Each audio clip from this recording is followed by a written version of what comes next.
औज़ुबिल्लाहि मिनश्शैतानिर्रजीम बिस्मिल्लाहिर्रहमानिर्रहीम। अस्सलामु अलैकुम। अल्लाह पाक दे बाबरकत और ताकतवर नामां दे नाल इस अजीम वीडियो और पावरफुल वजीफे का आगाज़ करते हैं। दरूदो सलाम नबी करीम सल्लल्लाहु अलैहि वसल्लम दी ज़ाते पाक ते और आप दी आले पाक ते लखां करोड़ां दरूदो सलाम शहोदाए करबला ते।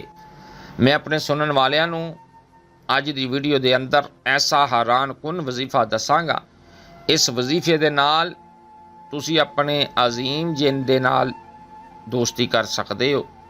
हदीसे पाक दे विच हुंदा है कि हर इंसान दे नाल एक जिन नूं भी पैदा किया जाता है जिस नूं असी हमजात कहने। हदीसे पाक दे अंदर हुंदा है कि नबी करीम सल्लल्लाहु अलैहि वसल्लम दा किहड़ा जिन सी वो आप दा खलाक देख के मुसलमान हो गया और आप दा गुलाम हो गया। अगर तुसी खुश अखलाक हो, लोगों को इज्जत देंदे हो, अल्लाह दे रसूल दा हुक्म मानते हो, लोगों को फायदा देंदे हो, तुहाडे चेहरे ते हर वक्त मुस्कुराहट रहिंदी आ, लोगों का बोगस दिल च नहीं रखते, भैन भरावां दा बोगस दिल च नहीं रखते, तो बिल्कुल इसे तरह का तुहाडा जिन होएगा जो अल्लाह दे हुक्म तो बाद उस दे सोहणे नबी दे हुक्म तो बाद तुहाडा हुक्म मन्नेगा। अगर तुसी नेक हो, तुसी खुश अखलाक हो, तुसी अच्छे हो, 5 वक्त दे नमाजी हो, शरीयत का एहतराम करते हो, लोगों को फायदा देंदे हो, तो बिल्कुल इसे तरह तुहाडी इज्जत करेगा, तुहाडे खुश अखलाकी नाल पेश आएगा और इंशाअल्लाह ताला अल्लाह के हुक्म दे नाल तुहानू फायदा भी देगा। बल्कि तुसी अपने अजीम जिन दे कोलों छोटे मोटे कई काम लै सकते हो। उन्हां दे नाल तुसी खेल भी सकते हो, गप शप भी लगा सकते हो। कोई चीज़ गवाच जाए तो वो तुहानू लभ के भी देणगे। अपने इस अजीम दोस्त के जरिए तुसी किसी भी महफल के अंदर कोई छोटा मोटा करतब दिखा के इज्जत शोहरत हासिल कर सकते हो, लोगों की तवज्जो का मरकज़ भी बन सकते हो। दुनिया के उत्ते कोई भी ऐसा जिन भूत दिओ परी बाबा पीर फकीर जादूगर नहीं जो तुहानू आने वाले कल की इतला दे सके। गैब का इलम सवाए अल्लाह दे किसी दे कोल नहीं। जिस तरह हदीसे पाक दे अंदर हुंदा है कि गैब दियाँ 5 चाबियां ने और इन्हां 5 चाबियां नूं सवाए अल्लाह दे कोई नहीं जानदा। क़यामत कदों आउणी आ, बारिश किस वक्त आउणी आ, माँ दे पेट दे अंदर की आ और इंसान नूं कितना रिज़क मिलेगा, ये गैब दे खजाने ने सवाए अल्लाह तो कोई भी नहीं जानता। सिर्फ तुसी दोस्ती लई ये अमल और वजीफा कर सकते हो, खतरे की कोई गल नहीं है, सब ठीक ठाक हो जाएगा। अपने जिन दे नाल खुश अखलाकी नाल गल करो, वो तुहाडे नाल खुश अखलाकी नाल गल करेगा। जिस तरह का तुसी उन्हां रवैया रखोगे, जिस तरह का तुसी उन्हां सलूक रखोगे, तुहाडे नाल भी बिल्कुल उस तरह का रवैया और सलूक रखेगा। तुसी लोगों दे नाल खुश अखलाकी नाल पेश आओ, लोगों को इज्जत दवो, नमाज दे पाबंद बन जाओ। तुसी किसी का बुरा अगर नहीं सोचते तो अल्लाह पाक भी तुहाडे नाल बुरा नहीं होण देणगे, तुहाडे नाल अच्छियां गल्लां करेगा। तुसी उहनूं किसी भी गलत काम लई मजबूर ना करियो, नहीं तो तुहाडा नुकसान होएगा। दोस्ती का इंशाअल्लाह ताला एक होर बड़ा तुहानूं फायदा होएगा। तुसी किसी भी शहर दे अंदर, सूबे दे अंदर, मुल्क दे अंदर जाके इज्जत दी परसकून रोटी कमा सकते हो। किसी भी महफल के अंदर, स्कूल कॉलेज यूनिवर्सिटी के अंदर छोटे मोटे जादू के करतब दिखा सकते हो। इस खेल के अंदर तुहाडा अजीम दोस्त जो जिन वा वो तुहाडी मदद करेगा, हैल्प करेगा, तुहानू छोटे मोटे जादू करन दे करतब भी सिखाएगा।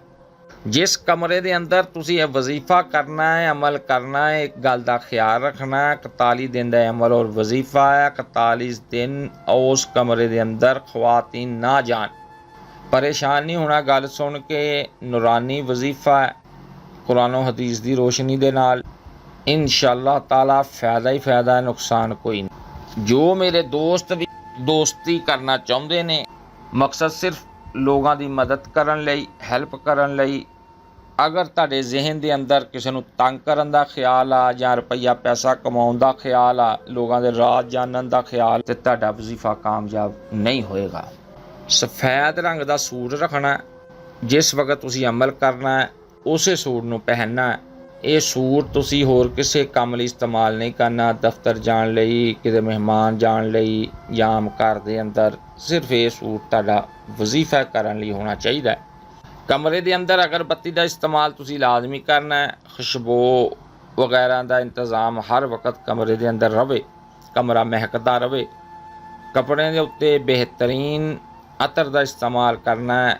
ਜਿਹੜੀਆਂ ਨੇਕ ਰੂਹਾਂ ਨੇ, ਸ਼ਰੀਫ ਰੂਹਾਂ ਨੇ, ਨੇਕ ਸ਼ਰੀਫ ਜਿੰਨ ਨੇ, ਖੁਸ਼ਬੂ ਨੂੰ ਪਸੰਦ ਫਰਮਾਉਂਦੇ ਨੇ ਔਰ ਖੁਸ਼ਬੂ ਦੇ ਜ਼ਰੀਏ ਖੁਸ਼ ਹੁੰਦੇ ਨੇ। ਨਮਾਜ਼ ਇਸ਼ਾ ਅਦਾ ਕਰਨ ਤੋਂ ਬਾਅਦ ਤੁਸੀਂ ਅਮਲ ਵਜ਼ੀਫਾ ਕਰਨਾ ਹੈ।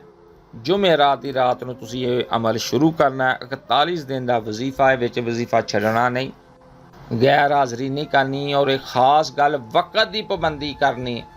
ਅਗਰ ਤੁਸੀਂ 9 ਵਜੇ ਵਜ਼ੀਫਾ ਸ਼ੁਰੂ ਕੀਤਾ, 41 ਦਿਨ 9 ਵਜੇ ਵਜ਼ੀਫਾ ਸ਼ੁਰੂ ਕਰਨਾ ਹੈ। ਅਗਰ ਤੁਸੀਂ 10 ਵਜੇ ਸ਼ੁਰੂ ਕੀਤਾ ਜਾਂ 8 ਵਜੇ ਸ਼ੁਰੂ ਕੀਤਾ ਤਾਂ ਤੁਹਾਡਾ ਵਜ਼ੀਫਾ ਨਾਕਾਮ ਹੋ ਜਾਏਗਾ। ਇਸ ਵਜ਼ੀਫੇ ਦੇ ਅੰਦਰ ਵਕਤ ਦੀ ਪਾਬੰਦੀ ਬਹੁਤ ਜ਼ਰੂਰੀ। ਨਮਾਜ਼ ਇਸ਼ਾ ਅਦਾ ਕਰਨ ਤੋਂ ਬਾਅਦ 2 ਨਫਲ ਬਰਾਏ ਹਾਜਤ ਪੜ੍ਹਨੀ ਆ, ਗੈਬੀ ਮਖਲੂਕ ਦੇ ਨਾਲ ਦੋਸਤੀ ਕਰਨ। ਇਸ ਤੋਂ ਬਾਅਦ 10-10 ਮਰਤਬਾ ਸੁਭਾਨ ਅੱਲਾਹ, ਅਲਹਮਦੁਲਿल्लाह, ਅੱਲਾਹੁ ਅਕਬਰ ਪੜ੍ਹਨਾ। ਉਸ ਤੋਂ ਬਾਅਦ 9 ਮਰਤਬਾ ਦਰੂਦ ਇਬਰਾਹੀਮੀ ਪੜ੍ਹਨਾ। ਦਰੂਦ ਇਬਰਾਹੀਮੀ ਪੜ੍ਹਨ ਤੋਂ ਬਾਅਦ 3 ਦਫਾ ਆਇਤਲ ਕੁਰਸੀ ਔਰ 3 ਦਫਾ ਤਿੰਨੋਂ ਕੁੱਲ ਪੜ੍ਹਨੇ ਨੇ ਔਰ ਆਪਣੇ ਸੀਨੇ ਤੇ ਫੂਕ ਮਾਰ ਦੇਣੀ। ਮਰਤਬਾ ਸੂਰਤ ਜਿਨ ਪੜ੍ਹਨੀ।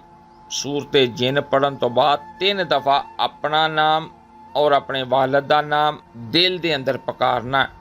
ਮੋਮਬੱਤੀ ਐਸੀ ਜਗ੍ਹਾ 'ਤੇ ਲਗਾਉਣੀ ਆ ਕਿ ਤੁਹਾਡਾ ਸਾਇਆ ਦੀਵਾਰ ਦੇ ਉੱਤੇ ਪਵੇ।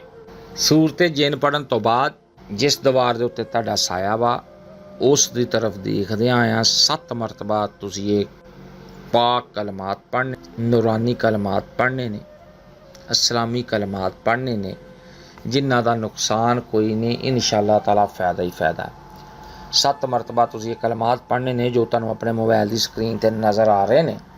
7 ਮਰਤਬਾ ਇਹ ਕਲਮਾਤ ਪੜ੍ਹਨ ਤੋਂ ਬਾਅਦ 3 ਦਫਾ ਦਿਲ ਦੇ ਅੰਦਰ ਆਪਣਾ ਨਾਮ, ਆਪਣੇ ਵਾਲਿਦ ਦਾ ਨਾਮ ਪੁਕਾਰਨਾ।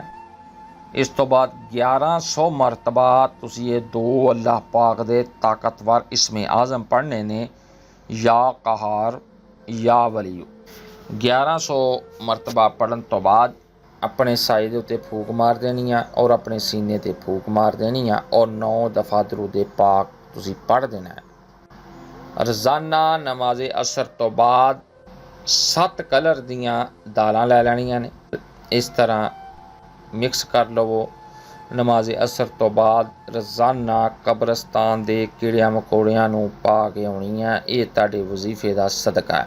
ਸਿਰਫ 41 ਦਿਨ ਦੇ ਅਮਲ ਔਰ ਵਜ਼ੀਫੇ ਦੇ ਨਾਲ ਤੁਹਾਨੂੰ ਇਨਸ਼ਾਅੱਲਾਹ ਤਾਲਾ ਇੱਕ ਬਿਹਤਰੀਨ ਦੋਸਤ ਮਿਲ ਜਾਏਗਾ ਜੋ ਸਿਰਫ ਤੁਹਾਨੂੰ ਹੀ ਨਜ਼ਰ ਆਏਗਾ, ਹਰ ਜਗ੍ਹਾ ਤੁਹਾਡੇ ਨਾਲ ਹੋਏਗਾ ਔਰ ਦੂਰ ਦੂਰ ਤੱਕ ਤੁਹਾਡਾ ਚਰਚਾ ਆਮ ਹੋ ਜਾਏਗਾ।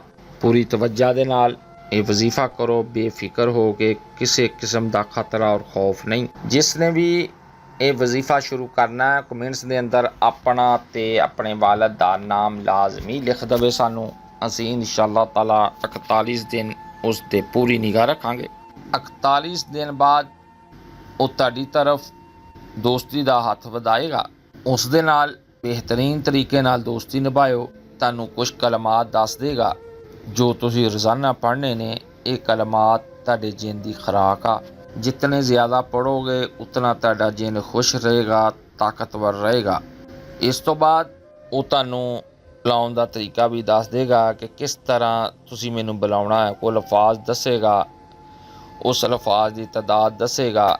ਉਹ ਲਫ਼ਾਜ਼ ਤੁਸੀਂ ਪੜ੍ਹੋਗੇ ਉਤਨੀ ਤਾਦਾਦ ਦੇ ਅੰਦਰ ਤੇ ਤੁਹਾਡਾ ਜਿਨ ਫੌਰੀ ਤੁਹਾਡੇ ਸਾਹਮਣੇ ਹਾਜ਼ਰ ਹੋ ਜਾਇਆ ਕਰੇਗਾ।